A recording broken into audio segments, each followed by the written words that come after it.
वाली बातें समझ लो। एक तो मार पा दे, मतलब खतरनाक है। हाँ जी साहब, समझ में आएगा नहीं, पा दे तो या तो इस तरफ या उस तरफ, या तो बिल्कुल नहीं है पूरा पूरा। ठीक है, करने से पहले काम की चीज, व्हाट इज इंटरफेरेंस, ये बता देंगे, समझ में आ गया हो तो। इंटरफेरेंस किसे कहते हैं? तो तुमसे चलते फिरते पूछेगा तो तुम पे कोई सिंगल जवाब तो होना चाहिए, तो वो जवाब बता दो क्या होगा। है कोई जवाब किसी पे एक सिंगल वर्ड में? जब इंटरफेरेंस माने ये होता है, मैं कितना समझ गया हूँ।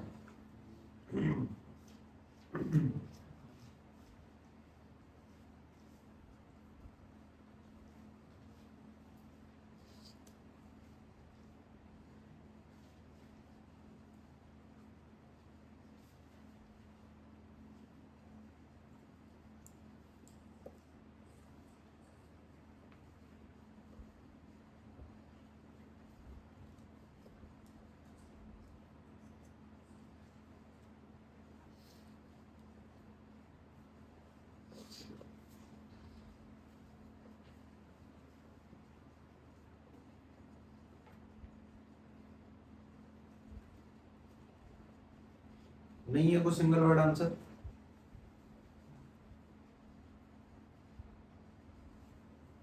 What is interference? दो वेव का टकराना, खत्म। दो वेव का टकराना, इसको इंटरफेरेंस, सीधी सीधी बात है ना। तो बाकी लोग जो कर रहे हैं वो लगातार करते रहे, देखना। इंटरफेरेंस यानी कि कंबाइनिंग ऑफ टू वेव्स, दो वेव्स का टकराना ही इंटरफेरेंस कहलाता है। कंबाइनिंग ऑफ टू और मोर भी हो सकता है, लेकिन फिलहाल टू ही रहने दें, वही बेस्ट है। और दो वेव के टकराने की जो कहानी है उसको हम लोग इस टॉपिक के अंदर पढ़ रहे हैं, उस टॉपिक का नाम है प्रिंसिपल ऑफ सुपरपोजिशन। अच्छा, इसमें अपन लोगों ने जो दो काम की बातें पढ़ी हैं, उन दोनों बातों को मैं अभी सेट कर लेता हूँ। सबसे पहले हम लोगों ने पढ़ा इलस्ट्रेशन। उसमें मुझे एक बात समझ में आई कि इलस्ट्रेशन के अंदर मैं समझ पाया कि दो टाइप का इंटरफेरेंस होता है, दो टाइप का इंटरफेरेंस।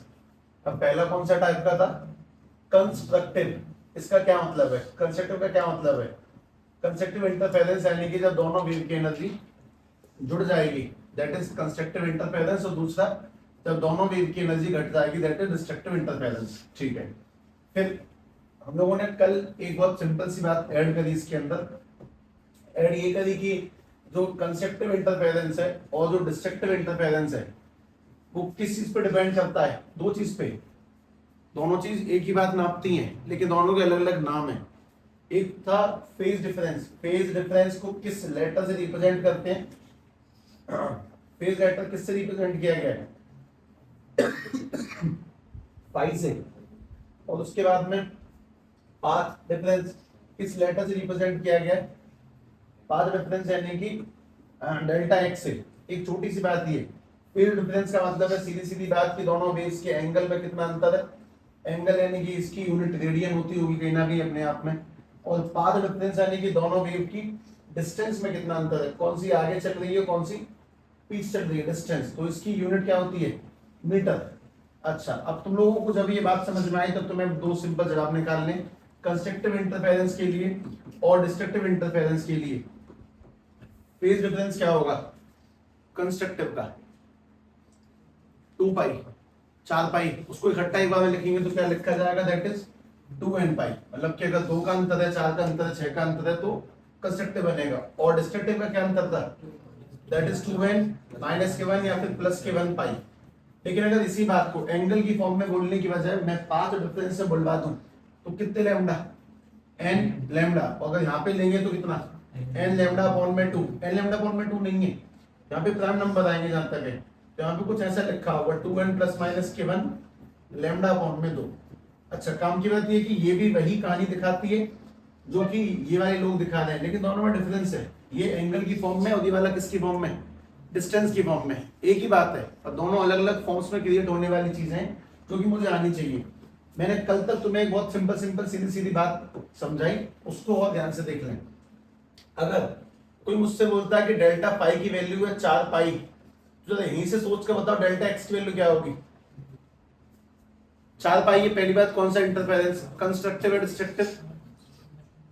जब तुम इसको अपने स्कूल में पढ़ोगे ना तुम्हारी आंखें खुल जाएंगी। कंपेयर करना, अभी तुम्हें अंदाजा नहीं लग रहा है, तुम्हें लेवल का डिफरेंस समझ में आ जाएगा, देख लेना, आने दो वो समय। तो डेल्टा पाई की वैल्यू अगर 4 पाई है, डेल्टा एक्स की वैल्यू क्या होगी 2 लैम्डा, है ना, आधा कर लेते हैं उसका अपन लोग। और अगर डेल्टा पाई की वैल्यू दी गई है इसमें 7 पाई, तो डेल्टा एक्स की वैल्यू क्या होगी 7 लैम्डा अपॉन में 2। एक सीधी सीधी बात की, अगर सिंपल पाई दी गई है तो ये कौन सा इंटरफेरेंस है कंस्ट्रक्टिव, और अगर इवन पाई है तो कंस्ट्रक्टिव, उसके हिसाब से नंबर ही वैसा ही आएगा। और अगर ऑड पाई है तो डिस्ट्रक्टिव, उसके हिसाब से नंबर भी अपॉन में 2 लग जाएगा। पाई का लैम्डा में चेंज करना होता है हिसाब किताब। लोगों ने कल एक छोटी सी बात और ऐड करी थी, मैं बता देता हूं तुम्हें। वेव की इक्वेशन थी y इक्वल्स टू में a sin omega t plus में क्या लगा हुआ था यहाँ पे, ये बता दो kx, उसी kx का दूसरा नाम है फाई, उसी kx को फाई कहते हैं। कल को मैंने यहाँ पे kx लिखा और किसी ने तुम्हारे सामने लिख दिया y इक्वल्स टू में sin ओमेगा t प्लस के फाई, तो तुम उससे लड़ोगे नहीं। फाई kx एक ही चीज है, ध्यान रखें, फाई kx है। इसमें एक क्या चीज है ओमेगा,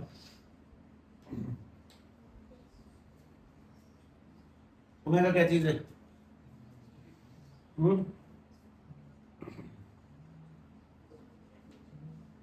एंगुलर स्पीड। के क्या चीज है कांस्टेंट, और एक्स क्या चीज है इनिशियल पॉइंट। अच्छा फाई क्या चीज है एंगल की, कहां से कौन से एंगल से स्टार्ट हुई है वो सारी चीजें।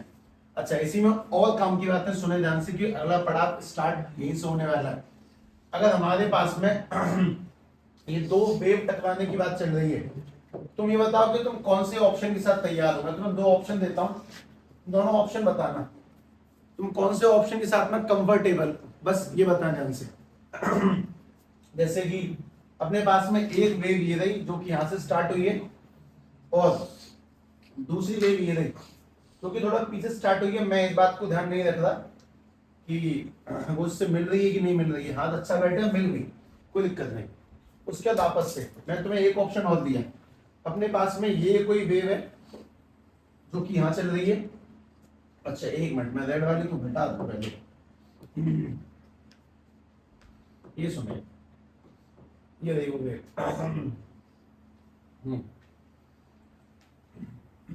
तुम्हें इस व्हाइट में ग्रीन में किस चीज का डिफरेंस मिल रहा है एम्पलीट्यूड में। अच्छा तुम बस 2 ऑप्शन को चुनना, अपने पता नहीं तुम्हें अपने आप ही कुछ समझ में आ जाएगा, देख लेना।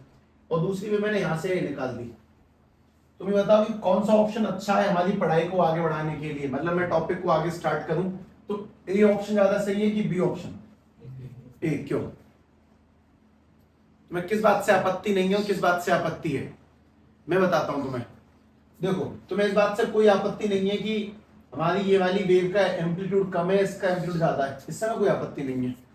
अगर मैं तुम्हें नीचे वाली वेव में भी एक बहुत सीधी सीधी बात समझा दूं, पर तुम्हें एक बात और सोचनी है, तुम लोग टॉपिक पढ़ नहीं रहे हो, अगर पढ़ने के हिसाब से सेट करें ना अभी क्या फिनिश हो जाएगी सब कुछ, पढ़ने के हिसाब से तुम्हें चीजें क्रिएट करनी है। जैसे मैंने यहाँ पे एम्पलीट्यूड सेम रखा, ऊंचाई नीचाई दोनों वेव की सेम रखी है, तो तुम बस ये देखो कि तुम पुरानी वाली जो ऊपर वाली वेव है इस वाले ऑप्शन में कंफर्टेबल क्यों हो। क्योंकि साहब यहाँ पे इसका एम्पलीट्यूड मान लो 4 है, इसका मान लेते हैं 7 है, लेकिन चल तो साथ में नहीं है। अगर साथ में चले हैं जुड़ना कितना आसान है, इसका 4 है इसका 7 है, आंसर निकाल देंगे। मतलब कि अगर दोनों वेव्स के एम्पलीट्यूड अलग अलग है, सेम नहीं है, कोई दिक्कत नहीं है। दोनों वेव की क्या चीज सेम होनी चाहिए, दोनों वेव एक पॉइंट से स्टार्ट नहीं हो रही है, कोई दिक्कत नहीं है, एक आगे से स्टार्ट है पीछे स्टार्ट है, कोई प्रॉब्लम नहीं है। क्या चीज सेम होनी चाहिए बस ये बता दो, फ्रीक्वेंसी। मतलब दोनों वेव की सबसे मेन बात है फ्रीक्वेंसी सेम होनी चाहिए। और फ्रीक्वेंसी कब सेम होती है, जब दोनों वेव सेम सोर्स से निकलती है, एक ही जगह से निकले तब फ्रीक्वेंसी सेम होती है। और उसके लिए कौन सा सोर्स चाहिए, दैट इज कोहेरेंट सोर्स। मतलब कोहेरेंट सोर्स वो सोर्स है जहां से दोनों वेव की फ्रीक्वेंसी सेम आती है, एम्पलीट्यूड भी सेम आता है। लेकिन अगर एम्पलीट्यूड एक का ज्यादा है एक का कम है तो भी कोई दिक्कत नहीं है, अच्छे से जुड़ सकती है। लेकिन यहाँ पे जो ज्यादा चक्कर काट रही है जो कम चक्कर काट रही है, इनके बीच में कभी तालमेल बैठेगा ही नहीं। कुल मिला के बात यह कि अगर एक वेव का एम्पलीट्यूड कम ज्यादा है कोई प्रॉब्लम नहीं है, बस क्या चीज सेम होनी चाहिए, फ्रीक्वेंसी। उनकी चाल अच्छी हो, दोनों साथ में उठने वाली साथ में चलने वाली। अगर सफेद वाली लाइन, सफेद वाली जो वेव है वो 1 सेकंड में 10 चक्कर काटे तो ग्रीन वाली भी 1 सेकंड में 10 चक्कर काटे, सीधी सीधी बात ये। इनकी वेवलेंथ सेम होनी चाहिए। अगर इसकी वेवलेंथ 4 मीटर है तो इसकी वेवलेंथ भी 4 मीटर ही होनी चाहिए, तो दोनों वेव का जो इंटरफेरेंस है वो अच्छा होगा। लेकिन अगर फ्रीक्वेंसी अलग अलग है तो अच्छा नहीं होगा, और इसीलिए बोला गया कि हमें कौन से सोर्स चुनने हैं, कोहेरेंट सोर्स, यानी मैं कोई भी ऊट पटांग स्टडी नहीं करूंगा। अब मैं तुम्हें इसके बारे में कुछ काम की बात दोबारा समझाता हूं। अब बोलेंगे सी पॉइंट क्या लिखा है, ए पॉइंट इलस्ट्रेशन, बी पॉइंट है वो मैथमेटिकल बेसिक, सी पॉइंट जरा सोच कर बताएं, क्योंकि सी पॉइंट ही अगली कहानी को कवर करने वाला है बड़ी तरह से। 3-4 दिन हो गए हैं, चौथा दिन लग गया इंटरफेरेंस की कहानी को सेट करने के लिए। ठीक है, सी पॉइंट चेक कर लें। मुझे टॉपिक का नाम बोले प्रॉपर। वेव्स का मैथमेटिकल रिजल्टेंट, पूरा लिखता हूं इसे, मैथमेटिकल रिजल्टेंट ऑफ वेव, या फिर और शॉर्ट में लिखा रिजल्टेंट ऑफ वेव। मुझे वेव का रिजल्टेंट निकालना है, रिजल्टेंट ऑफ वेव। ठीक है, सभी लोग ध्यान से बात सुने। ये वाली कहानी काफी अच्छी स्ट्राइक करेगी, बढ़िया, एकदम बेहतरीन। और इस कहानी के साथ साथ तुम अगले वो इंटेंसिटी वाले टॉपिक पर ट्रेवल कर जाओगे। सुनिए, सबसे पहली बात, सभी लोग मुझे इस सवाल का जवाब दो। हमारे पास में ये एक वेव है जो कि आगे चल रही है, तो मैं ये समझ में आ गया कि मैं कुछ भी करूंगा, वेव को ऊपर नीचे रख सकता हूं, पर क्या चीज नहीं बदलूंगा, फ्रीक्वेंसी नहीं बदलूंगा। मतलब ऊपर नीचे रखूंगा तो हम सही पढ़ेंगे, समझ के पढ़ेंगे। बात ध्यान रखिए, लाइट हमेशा कौन सी होनी चाहिए, मोनोक्रोमेटिक, क्योंकि एक फ्रीक्वेंसी की वेव आएंगी, नहीं तो 7 कलर होते हैं, सबकी फ्रीक्वेंसी अलग है, हम फंस जाएंगे, इसलिए इनको नहीं चुनते हैं। उसमें ऐसा इंटरफेरेंस बनता है उससे कि अजीब अजीब पैटर्न्स दिखाई देंगे। मतलब तुम्हें जो दिख रहा था ग्रीन, फिर स्पेस, फिर ग्रीन, फिर स्पेस, फ्रिंज नहीं मिलती है अगर हम लोगों ने मोनोक्रोमेटिक लाइट नहीं ली तो। ग्रीन से ही मिलती हैं। अब तुम पे कहीं से लेजर लाइट अवेलेबल हो जाए व्हाइट कलर की तो ट्राई कर लेना, पर तुम्हें मिलेगी नहीं कहीं पर ही व्हाइट, रेड मिल जाएगी और ग्रीन ही मिलेगी, दूसरी कोई सा कलर नहीं मिलेगा, ध्यान रखें। खैर, यहां से बात सुने, बस मुझे सभी लोग इस सवाल का जवाब देंगे, ये कौन सा इंटरफेरेंस है ये बताओ, कंस्ट्रक्टिव या डिस्ट्रक्टिव? कंस्ट्रक्टिव। इनमें कितने फेज का डिफरेंस है? फेज डिफरेंस पूछ रहा हूं, पाथ डिफरेंस नहीं। पाथ डिफरेंस बता सकते हो? पहले फेज बताओ। 4 पाई का, क्योंकि ये वाला 2 पाई और ये वाला भी 2 पाई, तो 4 पाई। और अगर मैं पूछता हूँ पाथ डिफरेंस तो कितना बनेगा? 1 लैम्डा 2 लैम्डा, वो तो वैसे बता दूंगा। 4 पाई है तो उसका आंसर 2 लैम्डा होगा, आधा कर सकता हूं मैं। तो सवाल बस तुमसे इतना ही कि अगर इस वाली वेव की जो हाइट है वो दी गई है तुम्हें 4 सेंटीमीटर, इसका एम्पलीट्यूड, और इसका एम्पलीट्यूड गिवन है तुम्हें 3 सेंटीमीटर, तो बताओ इन दोनों के जुड़ने से नेट आंसर कितना होगा? हाँ, बस यही गलत है, यही पढ़ना है ना। इसी बात को समझे कि हाँ, हम जो पढ़ रहे हैं वो टॉपिक को सेट करने के सही सोचते हैं, पर जरूरी है कि सब बातों को एकदम सही टाइम पे एंट्री करवाना। उसका आंसर 7 नहीं होता। जैसे कि मैं तुम्हें बताता हूँ आंसर कैसे निकलता है। हम लोगों ने किसी टाइम पे सीखा था रिजल्टेंट निकालने का formula, under root A square plus B square plus 2ab cos theta. इसमें थीटा की जगह पे अब क्या लगेगा? पाई, पाई यानी कि फेज डिफरेंस। तो अब जो रिजल्टेंट बनेगा, इनका रिजल्टेंट मैं लिख देता हूं एम्पलीट्यूड का नेट निकालने के लिए अंडर रूट पहले वाले का एम्पलीट्यूड a1 का स्क्वायर, फिर a2 का स्क्वायर, फिर 2a1 a2 cos कितना? cos पाई। अब ये बताओ कि यहाँ पे फेज डिफरेंस कितने का है? 4 पाई का। मैं तुम्हें सिंपल बात बताता हूँ, cos की वैल्यू अगर 0 है तो आंसर क्या बनता है बताओ? cos 0 का आंसर 1, cos 0 का आंसर 1। दोबारा बताएंगे, cos 2 पाई का आंसर 1, cos 4 पाई का आंसर 1। मैं कह रहा हूं cos में जो हमने इवन पाई देखा ना, उन सभी का आंसर 1 होता है। ये बात तुम्हें पता नहीं होगी, अब याद रखें, cos में इवन पाई सभी का आंसर 1 है। तो जरा ध्यान से वैल्यू पुट करके इसका नेट निकालने की कोशिश करते हैं। मैंने 4 और 3 ऐसे ही नहीं पुट कर दिया, कुछ भी आंसर देख लें। अगर ए नेट निकालेंगे तो सीधी सीधी बात, अंडर रूट में 4 का स्क्वायर 16, 3 का स्क्वायर 9, 2 इंटू में 4 इंटू में 3 इंटू में cos पाई यानी कि cos 4 पाई लगा दिया। जैसे मैंने cos 4 पाई लगाया तो बन जाएगा A net is equal to under the root of 16 और 9 25, उसके बाद में 4 3 12 3 24। जब इसको सेट करेंगे तो रूट में 49 बनेगा, 49 बनेगा, तो रूट में 49। और अब आंसर क्या निकलेगा इसका? 7 सेंटीमीटर। इसको संतुष्टि, आंसर 7 सही है, बिल्कुल सही है। पर तुम्हें अब समझ में आएगा कि 7 होने का लॉजिक है अपने पास में। वो लॉजिक कौन है? पाई। फिर हम नेट ऐसे निकालते हैं, वो तो मैं तुम्हें समझाया, तो आंसर निकाल दो, बहुत अच्छी बात है, बढ़िया बात है। लेकिन सभी लोग ध्यान रखें, क्या मैंने मैथमेटिकली भी जब इस काम को फॉर्मूले में पुट किया तो मेरा आंसर 7 आया कि नहीं आया? 7 आया। मतलब मेरी समझदारी गणित से तेज चल रही है, इस बात को समझे। मैं अगर पहले बिना सोचे भी आंसर बताता हूँ तो भी सही निकल के आ रहा है। मुझे पहले पता है कि अगर 4 पाई का अंतर है तो भी आंसर सही निकल के आ रहा है। मैं फॉर्मूले में पुट करूंगा तो आंसर एकदम एक्यूरेट निकलेगा। चलो दोबारा बताएंगे। दूसरा फेज डिफरेंस कौन सा था? दूसरे एंगल बोले, ये तो मैंने पाई ले लिया 2n पाई, ठीक है। और एक और फाई थे अपने पास में, पहला फाई बोलो उसका, डिस्ट्रक्टिव का पहला फाई कौन है? ये वाली 2 पाई 4 पाई 6 पाई। डिस्ट्रक्टिव में फाई की वैल्यू क्या थी? सबसे पहली वाली ऑड पाई, यानी कि पाई, अगली 3 पाई, उससे अगली 5 पाई एंड सो ऑन। और जरा ध्यान से बताएं, cos पाई का आंसर, cos 180 का आंसर -1। सिर्फ 180 का आंसर -1 नहीं है, cos 3 पाई का, cos 5 पाई का, cos 7 पाई का, सबका आंसर -1 है, क्योंकि वो घटाने के लिए तैयार होगा। इस चीज को दोबारा से अप्लाई करके देखेंगे। जैसे अगर मेरे पास में दोबारा से वेव आती है, भाई एक वेव ये रही और इसके साथ साथ नीचे एक वेव और चल रही है, तो मैं ये पता है ना मैं वेव कौन सी नहीं लूंगा जिनकी क्या सेम होगी क्या डिफरेंट होगी। मैं अलग फ्रीक्वेंसी वाली वेव नहीं लूंगा, चाहे एम्पलीट्यूड ऊपर हो चाहे नीचे हो, कोई फर्क नहीं पड़ता, वो तो जुड़ जाएंगे घट जाएंगे, पर फ्रीक्वेंसी कैसी होनी चाहिए? हमेशा सेम, चाल सेम होनी चाहिए। और इसीलिए मैंने कौन से सोच अप्लाई करें? कोहेरेंट सोच। टॉपिक को अपने दिमाग में क्रिएट करने की कोशिश करें, किताबी भाषा को उठाकर पटकने की कोई आवश्यकता नहीं है।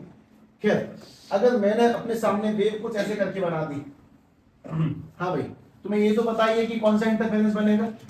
जैसे अगर मैं तुमसे कहता हूं कि भाई इसका आंसर है 5 सेंटीमीटर ऊपर की ओर और इसका आंसर है 3 सेंटीमीटर नीचे की ओर, बता तुम्हें ये पता ना आंसर क्या बनेगा इसका?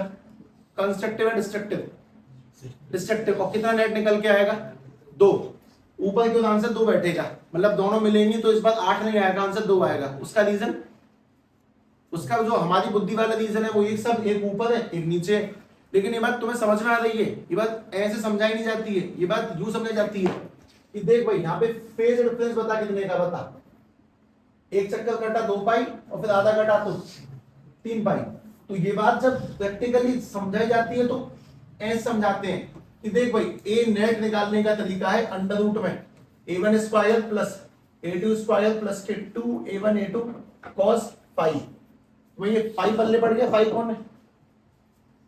ये पाई कौन सा आदमी है? Phase difference.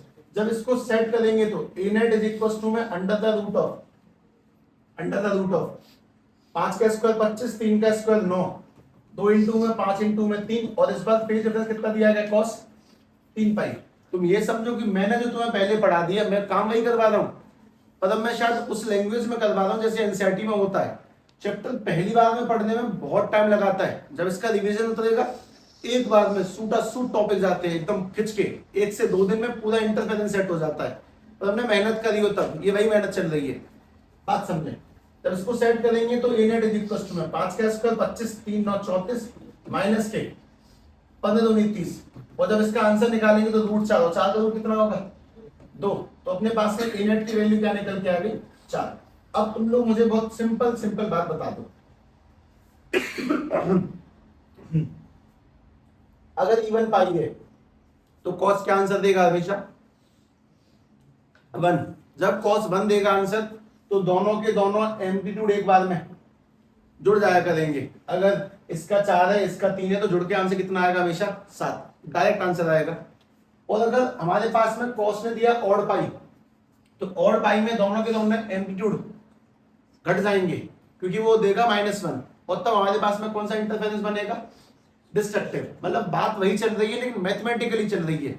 इस बात को सेट करें, इवन पाई होने पर दोनों वेव हमेशा अपने आंसर को जोड़ रही होंगी, और ऑड पाई होने पर दोनों वेव हमेशा अपने आंसर को घटा रही होंगी। और इसी कहानी को मैं तुम्हारे सामने एक लाइन लगा के रिप्रेजेंट करूंगा, पर उसके लिए भी थोड़ा सा वेट है, ध्यान से देखना। ये सब कुछ एक बार में सही से सेट हो जाएगा, लेकिन कुछ और भी बचा हुआ है, वो सुने पहले।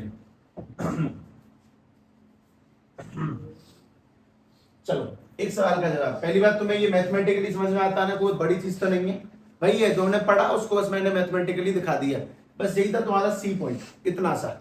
मैथमेटिकली रिजल्टेंट निकालना, वही है टॉपिक का नाम, रिजल्टेंट मैथमेटिकली। रिजल्टेंट मैथमेटिकली निकाला, कल तक मैंने अपनी बुद्धि से निकाला, आंसर दोनों बात सेम निकल के आई है। लेकिन जरा वापस से सुन लें, हमारे पास में ये एक वेव है और दूसरी एक वेव है, ये दोनों वेव टकरा देंगे।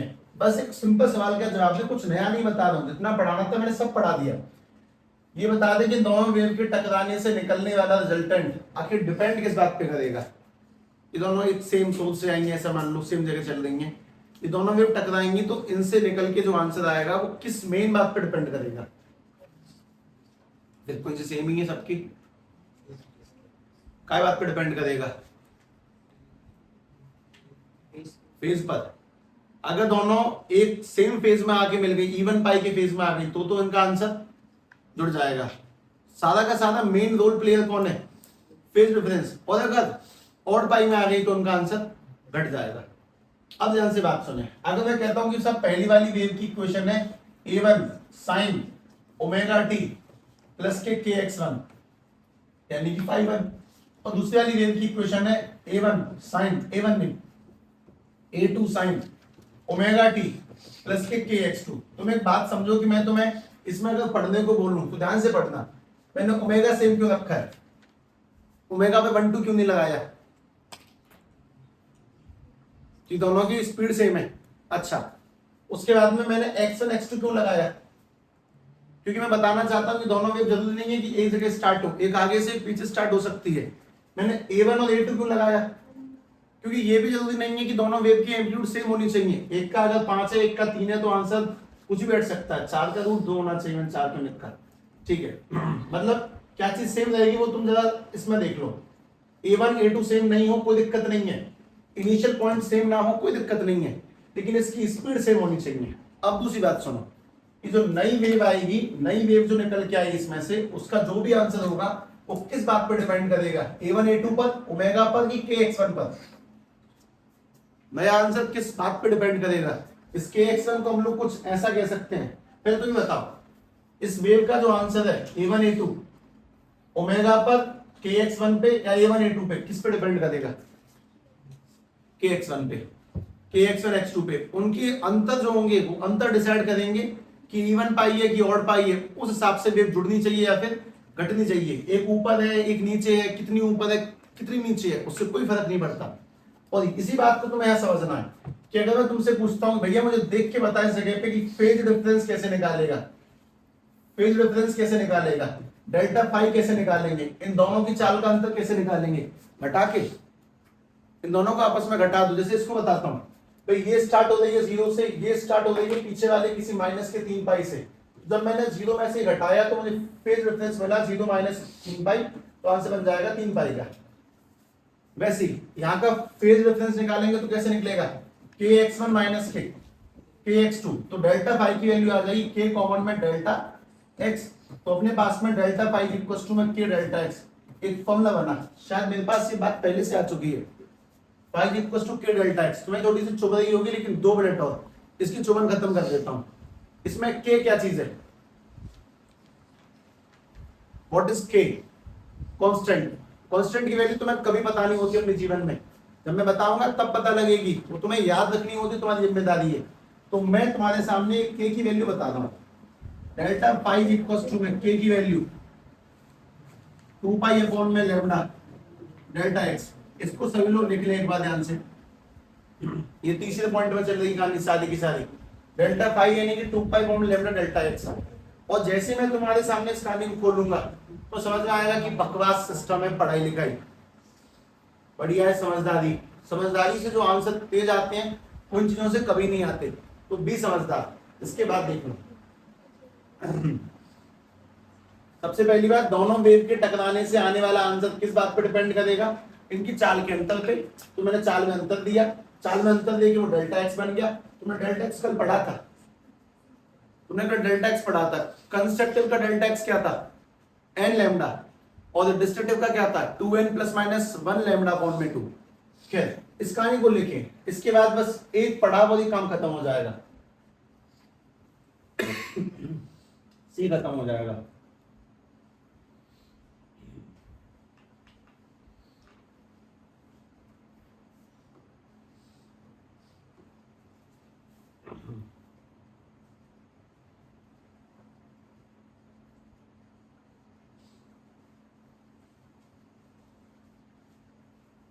तुम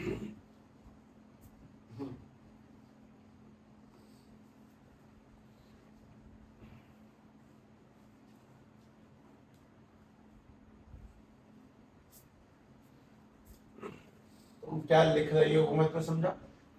मैं सबसे पहले लिखा है कि मैंने कंस्ट्रक्टिव और डिस्ट्रक्टिव को मैथमेटिकली निकाला। फिर तुमने दूसरे नंबर पे ये लिखा है कि दोनों वेव के जुड़ने से आने वाला आंसर उनकी चाल पे डिपेंड करता है। मैं कब का समझ चुका हूँ। और तीसरी बात जो तुम लिखोगे वो सुनो। जो बात हम लोगों ने कल तक बना ली है ना, वही सारी बातें। एक बात बोले, कंस्ट्रक्टिव इंटरफेरेंस के लिए फाई बोलो, कोई सा भी कुछ ही बोल दो फाई। कंस्ट्रक्टिव के लिए क्या फाई होना चाहिए? कितने पाई? 4 पाई लिख दिया, 6 पाई लिख दिया, 8 पाई लिख लो, इवन पाई। और डिस्ट्रक्टिव के लिए भी कोई सारी फाई बोल दो, 3 पाई। चलो एक सवाल का जवाब दें। अगर ये 6 पाई है तो डेल्टा एक्स कितना होगा? डेल्टा एक्स कितना होगा? ये बात मैंने तुम्हें अब तक पढ़ाई तो नहीं है, बस तुमने समझ लिया देख देख के। अगर फाई की वैल्यू 3 पाई है तो डेल्टा एक्स कितना होगा? 3 लैम्डा अपॉन में 2। ये आदमी यही करने आया यहाँ पे, मैं तुम्हें करके दिखाता हूँ, देखना। फाई की वैल्यू 6 पाई है तो मैंने लिख लिया पहले, फाई इक्वल्स टू में 2 पाई बाई लैम्डा इनटू में डेल्टा एक्स। डेल्टा एक्स निकालने आया जो मैंने कल तुम्हें वेवलेंथ की फॉर्म में समझाया था। फाई की जगह मैंने पुट किया 6 पाई इक्वल्स टू में 2 पाई अपॉन में लैम्डा इनटू में डेल्टा एक्स। कुछ कट रहा सामने देखो, पाई से पाई कटा, 2 से 6 कटा, 3 उधर भेजेंगे, क्या निकल के आ जाए डेल्टा एक्स की वैल्यू 3 लैम्डा। तो अगर तुम मुझसे बोले साहब ये तो मैं बिना इसके निकाल दूंगा, मैं तो तेज हो गया हूँ, ठीक है भाई तू ऐसे निकाल दे, पर बात समझ की ये वही कहानी है जो मैं तुम्हें कल तक बता रहा था। अगर ये 6 पाई है तो इसका आंसर 3 लैम्डा होगा। मैं वो बता रहा हूँ कि दुनिया कैसे निकालती है और तुम कैसे निकालते हो। तुम सीधे आंसर देख के निकाल रहे हो। दो वाला ट्राई कर लें अपने पास में। ये फाई की वैल्यू कितनी यहाँ पे? 3 पाई। इसका आंसर तो पता है ना, 3 लैम्डा अपॉन में 2 आएगा। सामने चल रहा है 2 पाई अपॉन में लैम्डा इनटू में डेल्टा एक्स। पाई से पाई काटा, लैम्डा ऊपर 2 नीचे, तो बन जाएगा 3 लैम्डा अपॉन में 2 इक्वल टू में डेल्टा एक्स। ये बात समझ में आई? काम वही कर रहा हूं, मैंने ये भी वही काम किया फिलहाल जो मैंने तुम्हें कल तक पढ़ाया कि वेव जुड़ रही घट रही है। मैं अब भी वही कर रहा हूं तुम्हें कल पढ़ाया, पर मैं इस बार मैथमेटिकली कर रहा हूं जैसे बुक की भाषा में लिखा हुआ है। और ये काम बहुत बकवास है सब। मैं तो इस कहानी को बस देख के बता सकता हूं, तो मुझे करने की नीड है क्या? हाँ थोड़ी बहुत नीड है। नीड क्यों है वो सुनो। कोई तुमसे अगर ये पूछे कि भाई इस टॉपिक का नाम क्या है, तो जरा देख के बताना इस टॉपिक का नाम क्या बनना चाहिए कायदे से। सबसे पहली काम की चीज, ये कौन सा डिफरेंस कहलाता है? Phase difference. ये कौन सा कहलाता है? Path difference. और इन दोनों के बीच का फॉर्मूला है, तो इस फॉर्मूले का नाम है, this is the relation between phase difference and path difference. और होशियार लोगों में और गमान लोगों में एक बहुत कॉमन सा डिफरेंस है जो इस रिलेशन से आर पार हो जाएगा, वो सुने। दुनिया में गमान लोग इस रिलेशन का इस्तेमाल करके फाई से डेल्टा एक्स निकालते हैं, डेल्टा एक्स से फाई निकालते हैं। होशियार लोग नहीं निकालते। होशियार लोग कैसे निकालते हैं ध्यान से देखना। जैसे होशियार लोगों को मिलेगा कि साहब फाई की वैल्यू दी गई है 10 पाई, डेल्टा एक्स बोलो 5 लैम्डा। गमान लोग कैसे निकालेंगे? वैल्यू पुट करेंगे, काटेंगे, क्रॉस में भेजेंगे दोबारा से। अगर होशियार लोगों को मिलेगा कि साहब फाई की वैल्यू मतलब फेज डिफरेंस दिया गया तुम्हारे पास में 7 पाई, डेल्टा एक्स क्या बनेगा? 7 लैम्डा अपॉन में 2। वरना इस काम को तुम इससे करोगे। तुम बात समझो, जो काम हम लोग अभी नॉर्मली देख के कर रहे हैं वही काम इससे करना होता है। अच्छा दोबारा से, अगर डेल्टा एक्स की वैल्यू कोई मुझे दे देगा कि सब 7 लैम्डा है, तो डेल्टा पाई बताओ 14 पाई है ना, अंतर बदलना इनको भी। और कोई मुझे बोले सब डेल्टा एक्स की वैल्यू 11 लैम्डा अपॉन में 2 है, डेल्टा पाई की वैल्यू बताओ 11 पाई। अब तुम लोग मुझे छोटे मोटे सवालों जवाब और दे दो। अगर ये 10 पाई है या फिर 5 लैम्डा है, तो कौन सा इंटरफेरेंस है? कंस्ट्रक्टिव। ये कौन सा इंटरफेरेंस है? कंस्ट्रक्टिव। ये कौन सा है और ये कौन सा है? अब तुम बस, मैं तुम्हें एक सिंपल सवाल देता हूं और तुमसे बोलता हूं कि चूज, इस ऑप्शन में से चूज करें कौन सा डिफरेंट है। मैं तुम्हें ऑप्शन देता हूं, बस तुम्हें ये चूज करना है इनमें से कौन सा आदमी डिफरेंट है। ठीक है, ध्यान से देखना। सबसे पहला ऑप्शन, कोई सवाल नहीं है, सवाल बस इतना है, ये 10 पाई लिखा हुआ है, यहाँ पे 14 पाई लिखा हुआ है, यहाँ पे लिखा है 7 लैम्डा अपॉन में 2 और यहाँ पे लिखा हुआ 7 लैम्डा। इनमें कौन डिफरेंट है?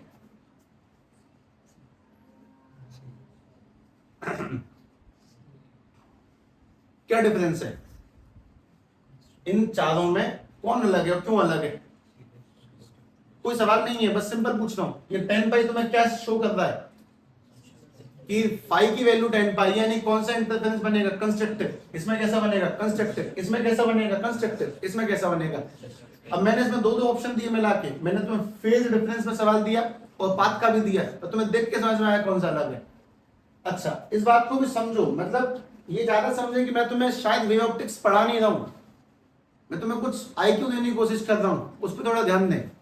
सबसे पहली बात कि गंवार लोग फाई से डेल्टा एक्स निकालने के लिए इस फॉर्मूले का इस्तेमाल करते हैं, जो कि तुम्हें याद तो होना चाहिए पर इस्तेमाल नहीं करेंगे। मेरी बुद्धि बहुत साफ चलनी चाहिए कि अगर डेल्टा एक्स की वैल्यू एन लैम्डा है या फिर डेल्टा फाई की वैल्यू 2n पाई है, तो कौन सा बनेगा, कंस्ट्रक्टिव, इवन पाई या फिर संख्या में लैम्डा।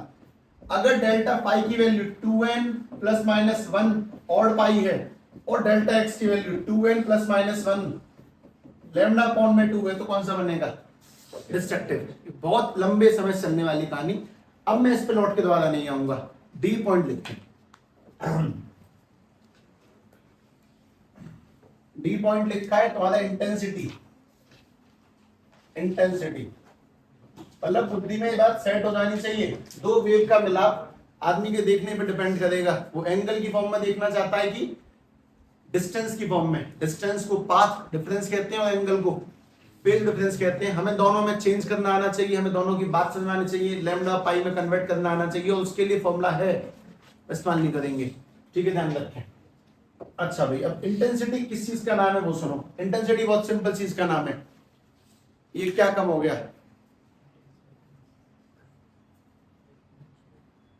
प्रकाश की मात्रा कम हो गई, और ये क्या बढ़ गया, प्रकाश की मात्रा बढ़ गई। तो इसी उजाले का बढ़ना और कम होना, इसको इंटेंसिटी।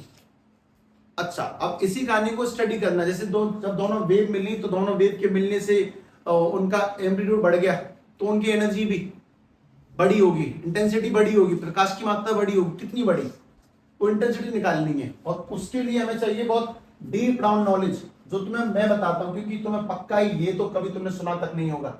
इंटेंसिटी का फॉर्मूला 2 पाई एफ स्क्वायर रो ए स्क्वायर बी। ध्यान से लिखें पहले, तो उन्हें शौक तो लगता ही इससे। ये इंटेंसिटी का फॉर्मूला है, इसमें कुछ काम की बातें ध्यान से एकदम सेट करता हूं। इसमें कांस्टेंट पहचानने है तुम्हें, इसमें क्या चीज है जो कांस्टेंट नहीं है। कोहेरेंट सोर्स है, लाइट सेम सोर्स से आ रही है, सेम जगह से आ रही है और सेम मीडियम में जा रही है, तो 2 पाई तो वैसे कांस्टेंट है। 2 पाई की वैल्यू 3.14, क्या दिक्कत है उससे।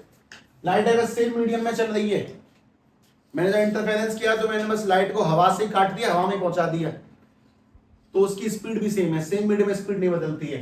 कोहेरेंट सोर्स है तो उसकी फ्रीक्वेंसी भी सेम है, और जिस मीडियम में चल रही है उस मीडियम की डेंसिटी भी सेम है। मतलब लाइट सेम मीडियम में है, सेम मीडियम में होने की वजह से उसकी डेंसिटी सेम है, वेलोसिटी भी सेम है। उसके साथ साथ कोहेरेंट सोर्स है, एक जगह से लाइट आ रही है। जो मैंने इंटरफेरेंस तुम्हें करके दिखाया, उसमें लाइट बस एक हिस्से से आई, 2 पार्ट में टूट गई बस, तो क्या सेम है, उसकी फ्रीक्वेंसी तो मस्ट सेम है।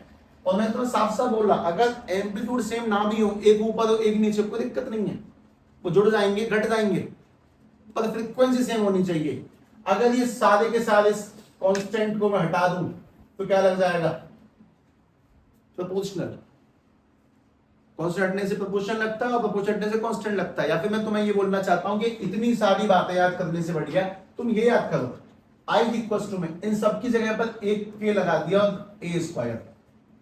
एम्पलीट्यूड कांस्टेंट क्यों नहीं है, क्योंकि अभी जो मैंने तुम्हें 2-3 एग्जांपल दिखा उसमें 1 4 थी, 1 3 थी, जुड़ के 7 हो गई, और चाल सेम थी, स्पीड सेम थी। तो इंटेंसिटी एम्पलीट्यूड के स्क्वायर से क्रिएट होती है, कुछ ऐसा है। अगर इसका स्क्वायर करेंगे तो इंटेंसिटी आएगी।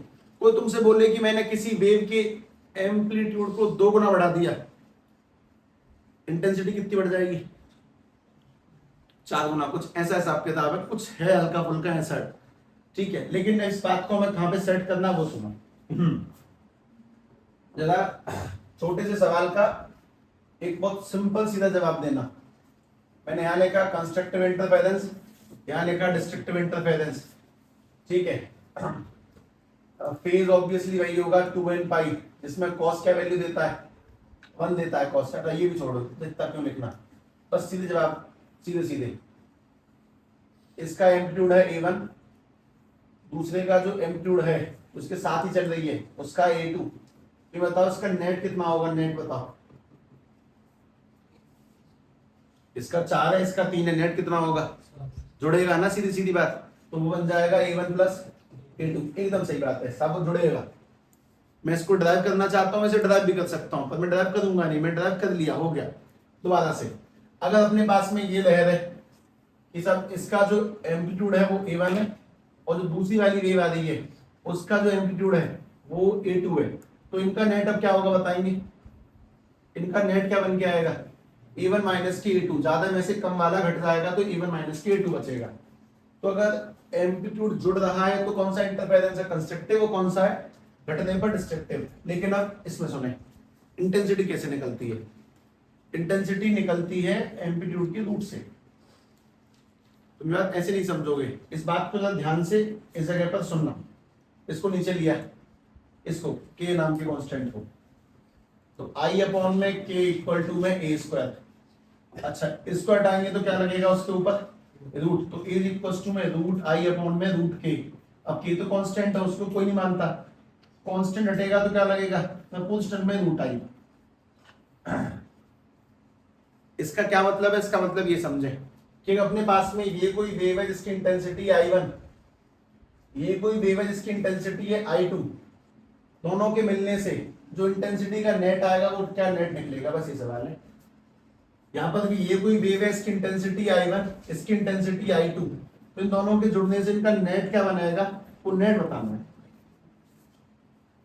एम्पलीट्यूड के रूट के हिसाब से बनता है आंसर। मतलब अगर कंस्ट्रक्टिव में A1 प्लस A2 है एम्पलीट्यूड, तो इंटेंसिटी हो जाएगी root I1 plus root I2, बस ये कह रहा हूं कंस्ट्रक्टिव में। और यहां पे क्या बन जाएगा आंसर, फिर रूट I1 माइनस के रूट I2। इसका मतलब समझो, इंटेंसिटी का स्क्वायर करने से ये आता है, तो इसका रूट करने से ये निकल के आएगा। मैं इसे ड्राइव कर सकता हूं वैसे, तो मुझे ड्राइव करना नहीं है, मुझे बस बात समझानी है। एम्पलीट्यूड सीधे सीधे जुड़ेगा, सीधे सीधे घटेगा, इंटेंसिटी भी जुड़ेगी घटेगी, लेकिन सीधे सीधे नहीं, रूट में जुड़ेगी और रूट में घटेगी। और ध्यान रखिए ये नहीं लिखा है root I1 plus root I2, नहीं, ये अलग अलग लिखा है।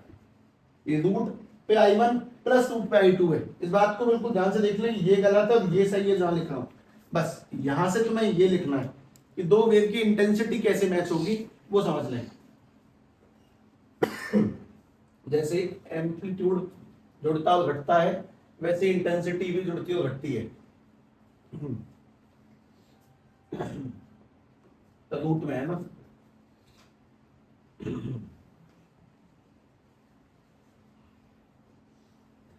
चलो एक सिंपल सवाल, दो वेव अपना मैक्सिमम आंसर कब देंगी, कौन से इंटरफेरेंस पे, मिनिमम कब देंगी। इस जितना भी हम लोगों ने पिछले 2-3 दिन में पढ़ा है वो सब अगले पन्ने पे निकाल दूंगा मैं, 4 से 5 पॉइंटों के अंदर देखो सारी बातें। मतलब अगर कोई तुमसे बोले कि तुम्हें ये टॉपिक रिवाइज करना, तो तुम 3-4 दिन लगातार जो पढ़ा वो थोड़ी पढ़ोगे, तुम्हें पढ़ना बस अगला पन्ना जो मैं इसके बाद लिखूंगा। पुरानी सारी बातों को रिवाइज करने के लिए नेक्स्ट पेज मास्टरपीस होगा, ध्यान रखना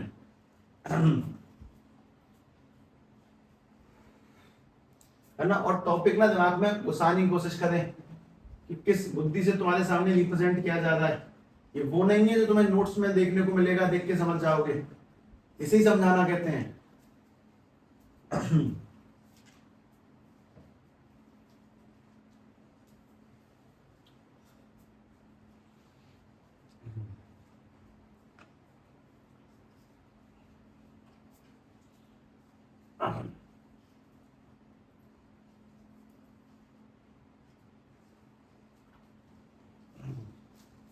ये तुम्हें याद तो रहेगा ना, रूट में जुड़ता है रूट में घटता है, सेम बात है, बस मैं ध्यान रख लें।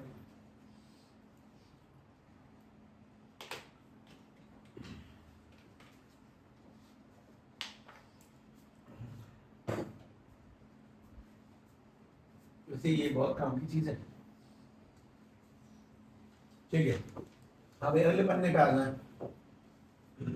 तो अगले पन्ने पे ऐसे लिखें, दो डिवीजन कर दें उसके पन्ने के अपने, ऐसे करके पन्ने को दो पार्ट में डिवाइड करें सफाई से।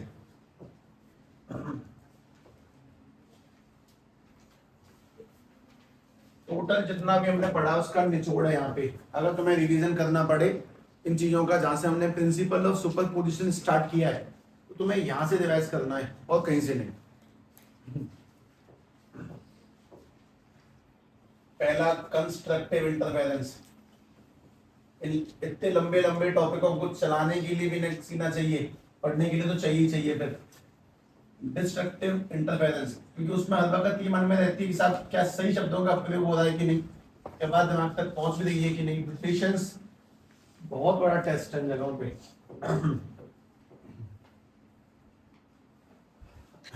पहली बात, तुम मुझे छोटे मोटे सवालों के लगातार जवाब दे दो। पहला,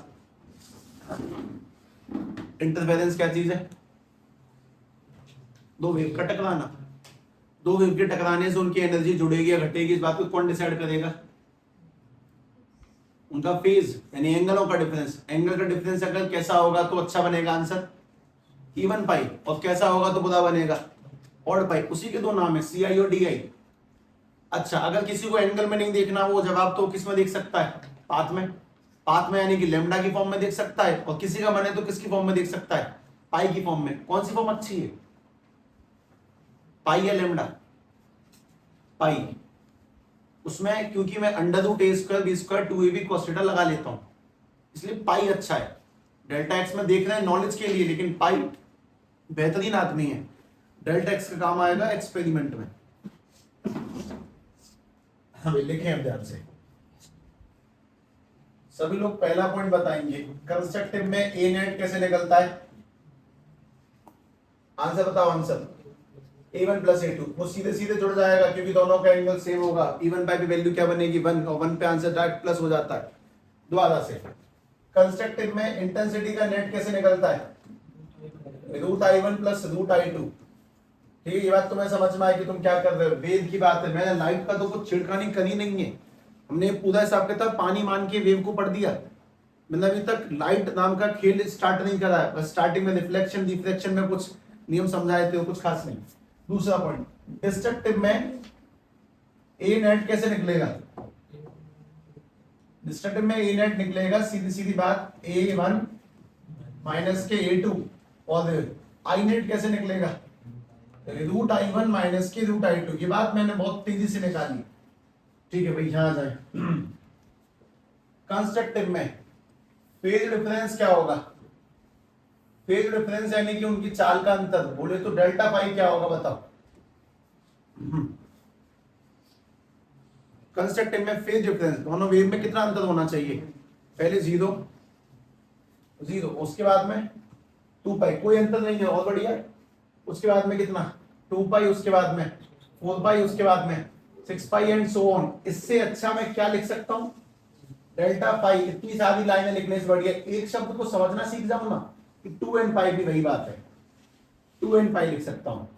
यहां बताएंगे डिस्ट्रक्टिव में दोनों के लिए फेज डिफरेंस कितना होना चाहिए? फेज डिफरेंस कितना होना चाहिए? डेल्टा पाई की वैल्यू अगर लंबा लिखेंगे तो 1 पाई, 3 पाई, 5 पाई। लेकिन अगर समझदार आदमी होगा तो इतनी इंक वेस्ट क्यों करेगा? वो उससे बढ़िया क्या लिखेगा? वो लिखेगा 2n प्लस या माइनस। बात दोनों सही है, पर फिर भी प्लस या माइनस। पहली बार आया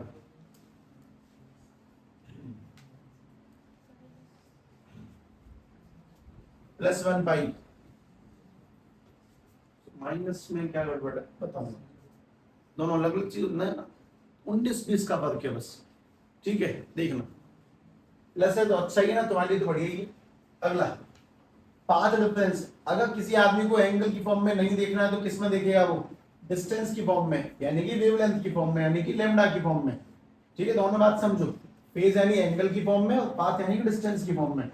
तो ध्यान से बताएं, इस वक्त डेल्टा एक्स की वैल्यू क्या होनी चाहिए? अगर लंबा लिखें तो 0, उसके बाद में लेमडा, 2 लेमडा, सारी संख्याएं, 3 लेमडा, 4 लेमडा, सीधी सीधी संख्या लगानी है। और अगर शॉर्ट में कोई बुद्धि लिखने के लिए इसको आगे बढ़ाएगी तो delta X is equal to में एन लेमडा। अच्छा, क्या फाई और डेल्टा एक्स में कोई रिलेशन है? हाँ है। फाई इज इक्वल टू में के डेल्टा एक्स, के क्या चीज थी? कांस्टेंट, उसकी वैल्यू 2 पाई अपॉन में लेमडा, पर मैं उससे नहीं निकालूंगा, मुझे बात समझ में आती है, मैं तेज निकालूंगा। और अगर यहां पे लिखता हूं पाथ डिफरेंस, अगर मैं यहाँ पे पाथ डिफरेंस लिखूं, ये सब निचोड़ है प्रिंसिपल ऑफ सुपरपोजिशन, जो हम लोग इतने दिन से अराउंड 4th डे आज मैं तुमसे यही कह रहा था, ये टॉपिक ऐसा जो कम से कम 4-5-6 दिन लगा देगा, वही चल रहा है अब भी। अगर पाथ डिफरेंस लिखेंगे तो डेल्टा एक्स की वैल्यू क्या निकल के आएगी? पहला आंसर लेमडा अपॉन में 2, अगला 3 लेमडा अपॉन में 2, अगला 5 लेमडा अपॉन में 2 एंड सो ऑन करते हुए निकल जाएंगे। तो कोई आदमी इसको एक बार में लिखना चाहे तो क्या लिख सकता है? 2n प्लस 1 लेमडा अपॉन में 2। और सुनेंगे इसी जगह पर जैसे मैं इसको आगे बढ़ाऊंगा, तुम्हारे जीवन में टेबल तो बहुत बनी होंगी, लेकिन ये पहली बार बनेगी कि इन दोनों के बीच में भी एक रिलेशन है। वो रिलेशन ध्यान रखेंगे, delta phi is equal to में 2 पाई अपॉन में लेमडा इनटू में डेल्टा एक्स। ये उन लोगों के लिए जो कन्वर्ट अपने बुद्धि से नहीं करना चाहते, फॉर्मूले से कन्वर्ट करना है। इसमें 2 पाई अपॉन लेमडा कौन सा आदमी है? के। इन दोनों के बीच में रिलेशन लिखा है, ये वो डिसाइड करेगा कि डेल्टा एक्स अगर इतना है तो फाई कितना होगा, पर हम वो डिसाइड कर चुके हैं पहले से। ठीक है, इसमें अगली काम की चीज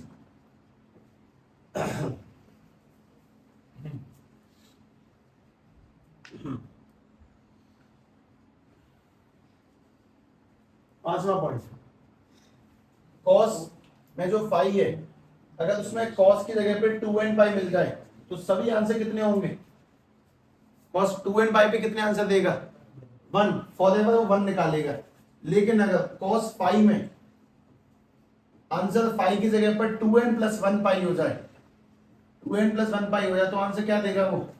-1। और इसके रिजल्ट की वजह से मैं ऊपर नीचे जहां से मतलब ऊपर स्टार्ट किया नीचे वही फिनिश करूंगा, और ये +1 और -1 की वजह से जो आंसर अपने पास में कुछ ऐसे बन रहा था, a net is equal to √a1 square a2 square 2a1 a2 cos phi 2a1 a2 cos phi, तो वो cos 1 में कन्वर्ट हो गया। और यहां पर वो जो आंसर बन रहा था वो cos -1 की वजह से a1 स्क्वायर a2 स्क्वायर और माइनस के 2a1 a2 बन गया, उधर प्लस के 2a1 a2 बना या माइनस के 2a1 a2 बना। और जो प्लस के a1 a2 बना, तो प्लस के a1 a2 की कौन सी प्रॉपर्टी बन गई? a प्लस बी का होल स्क्वायर, जिससे रूट कटा और रूट कटने से a नेट का आंसर a1 प्लस a2 आ गया। और यहाँ पर ये बना a माइनस बी का आंसर होल स्क्वायर, तो बन जाएगा a1 माइनस a2। और इसी के रिजल्ट की वजह से हमारे पास एक घटना और घटित हो गई थी बीच में। वो घटना ये थी कि एम्पलीट्यूड इज प्रोपोर्शनल टू में रूट आई, जिसकी वजह से मुझे ये भी समझ में आया कि इंटेंसिटी का फॉर्मूला इसको देखते हुए √I1 प्लस √I2 में जाएगा और इसका आंसर √I1 माइनस के √I2 में जाएगा। ठीक है, पूरा ध्यान से लिखें, स्टार्टिंग और एंडिंग सेम है।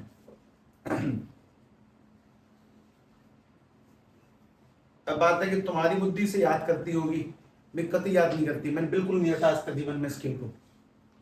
मुझे पता है कि इवन पाई ऑड पाई बाकी में लेमडा में खेले जाता हूँ, अपॉन में 2 लगाने में कितना टाइम लगेगा।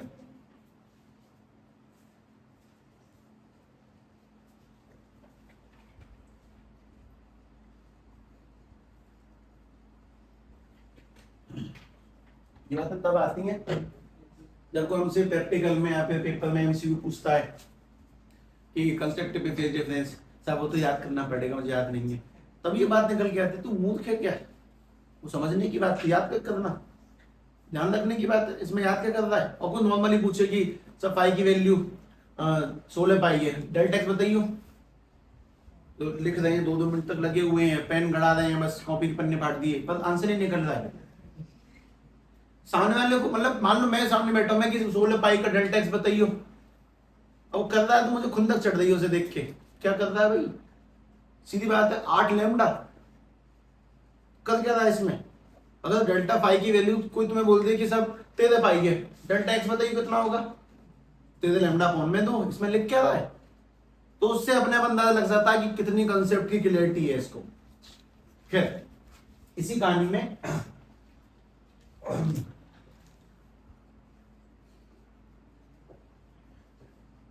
एक डेफिनेशन ऐड कर लें अब।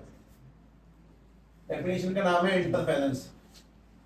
तुमने अब तक लिखी है क्या? इंटरफेरेंस की डिफाइन लिखी है? क्या होता है तो मैं तब से बता रहा हूं, तुम तब से पूछने लगा था, 2 दिन पूछ चुका हूं। तो वेव का टकराना, टकराने के बाद में उनका मिलना, मिलने से आंसर आते हैं। अच्छा, तुम लाइट को पार्टिकल मान रहे हो कि वेव? तुम लाइट को लहरें नहीं मतलब सीधी नहीं मान रही हो, क्योंकि तुम खुद सोचो अगर सीधी आएंगी तो फिर उनमें एंगलों का क्या रोल है? सीधी तो सीधी सीधी मिल ही जाएंगी, और अगर सीधी मान ली तो इंटरफेरेंस बनेगा नहीं, वो इंटरफेरेंस नाम का पैटर्न बनता नहीं है। हमने लाइट को क्या माना है? कुल मिला के वेव माना है, वो लहरों की फॉर्म में ही चलती है। अच्छा, इंटरफेरेंस क्या चीज है? दो वेव का टकरा के मिलना। ठीक है, इसी बात को लिखता हूं। The phenomena of redistribution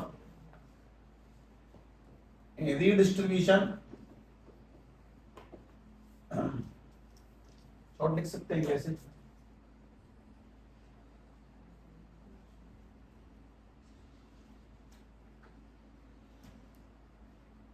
short मतलब ये कुछ 5-6 लाइन में आएगी, शॉर्ट मतलब 2-3 लाइन में आएगी।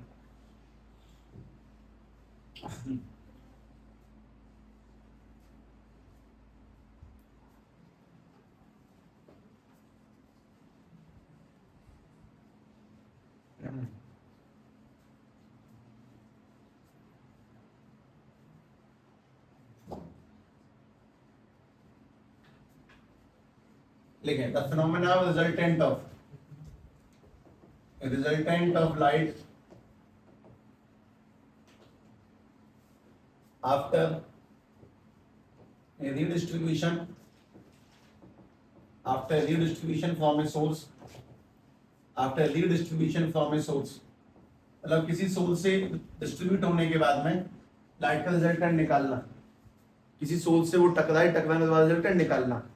And the phenomena resultant of light after the distribution from a source on the account of, वो source कौन सा होता है? Coherent. on the account of principle of superposition,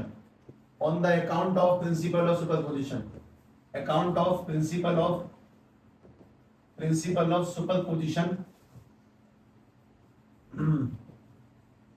of superposition of waves, light को wave मानकर उनके टकराने के बाद में दोबारा रिजल्टेंट जोड़ना। लाइट को वेव माना, टकरा के टूटी और दोबारा रिजल्टेंट को जोड़ना। This phenomena is called principle of superposition of wave, is called interference, of light, interference of light.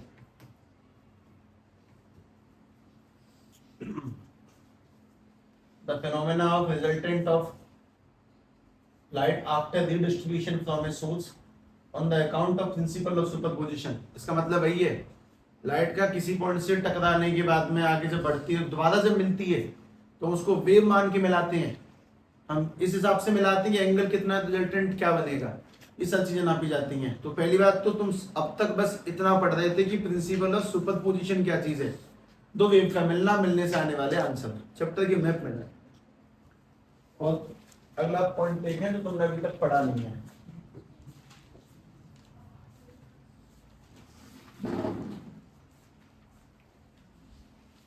उसमें कहीं लिखा है यंग्स डबल स्लिट एक्सपेरिमेंट, उससे पहले क्या लिखा है? इंटरफेरेंस। यही था जो डेफिनेशन में एंड में लिखी है, सबसे पहले स्टार्ट होती थी, उल्टी लिखी है। पहले काम समझा है कि मतलब क्या है, वेव्स का टकराना मिलना, वेव्स के मिलने से एनर्जी जुड़ती है घटती है, जो भी कुछ है। ठीक है, अब लिखे ध्यान से अगले पॉइंट का, दूसरे का नाम है Young's double slit experiment, one of the most important game, Young's double slit experiment. Young's double slit experiment.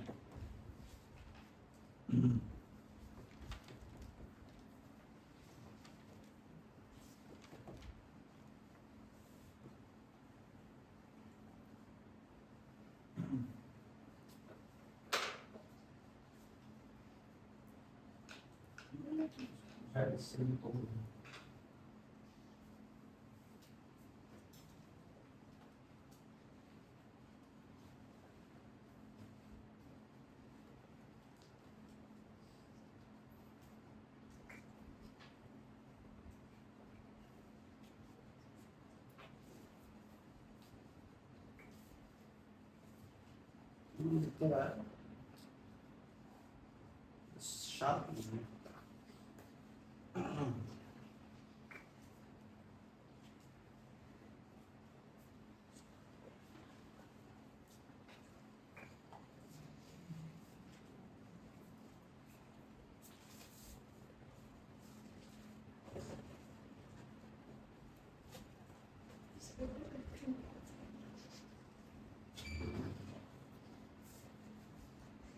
Blade चाहिए पतला सा, ब्लेड पतला ही होता है जिसको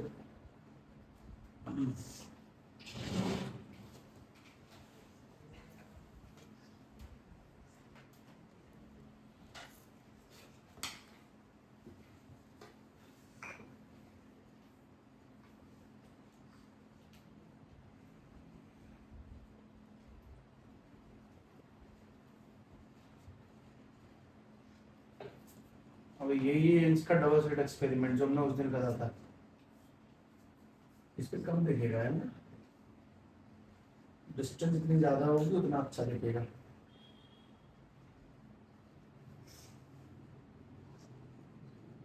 बड़ी डिस्टेंस, बड़ी स्क्रीन। हाँ सभी लोग दीवार पे देखा पीछे, ये जो दिख रही है तुम्हें, मतलब रेखाएं दिख रही है ना, बीच में गैप है, वाइट, मतलब वाइट तो नहीं कहते, green space, green space, green space, green space.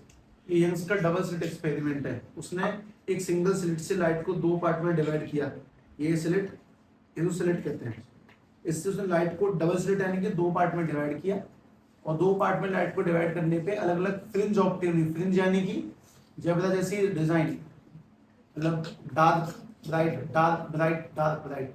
ये डबल स्लिट एक्सपेरिमेंट है, ये वाला लाइट को दो पार्ट में डिवाइड करने वाला है, यही है डबल स्लिट एक्सपेरिमेंट। मैं यही पढ़ना है, मैं इसमें ये पढ़ना है कि फ्रिंज की चौड़ाई कितनी है, कितने का गैप है, कौन सी कितनी डिस्टेंस बन रही है। एक सिंपल सवाल का जवाब, ये क्यों बन रही है, ये ऐसी फ्रिंजेस क्यों ऑप्टेन हो रही है, बस ये जवाब बता दो।